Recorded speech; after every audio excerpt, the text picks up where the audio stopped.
I read you the statement from the NFL Executive Vice President of Communications. This is Joe Lockhart that we just received.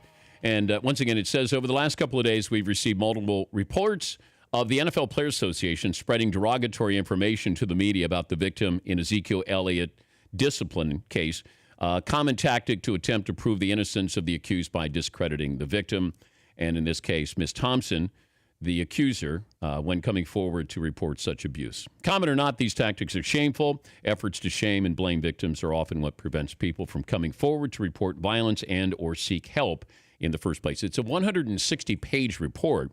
This was the only portion that was leaked to Yahoo Sports' Charles Robinson. Mike Florio, kind enough to join us on short notice, on loan from Pro Football Talk on NBC Sports Network. Mike, what do you make of this on both sides?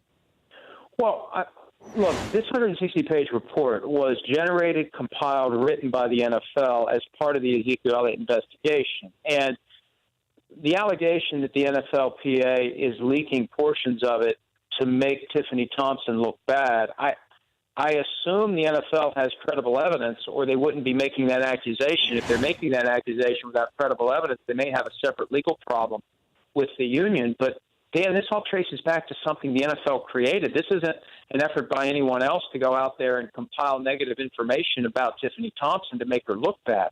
There's 160 pages of information that has things in there that make her look bad. And one of the articles, there's actually been 3 articles, one each day, Monday, Tuesday, Wednesday. Yahoo's was yesterday. Fort Worth Star-Telegram had some excerpts on Monday from the report. And on Tuesday, it was an article posted on the website owned by the NFL that makes Tiffany Thompson look bad. It related to a claim of harassment made by Ezekiel Elliott because she had allegedly called him more than 50 times in a 7-hour window and hacked his email account.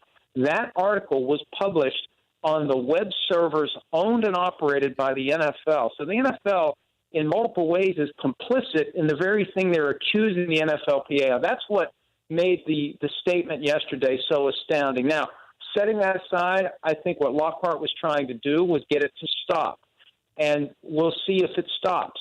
But the NFL doesn't have clean hands on this one, and I don't know of any evidence at this point to suggest that the NFLPA is the one that was leaking it. I've talked to multiple officials from the union, and I haven't had any reason to think that they're trying to leak any negative information or otherwise make her look bad. The Dan Patrick Show, weekday mornings on Audience.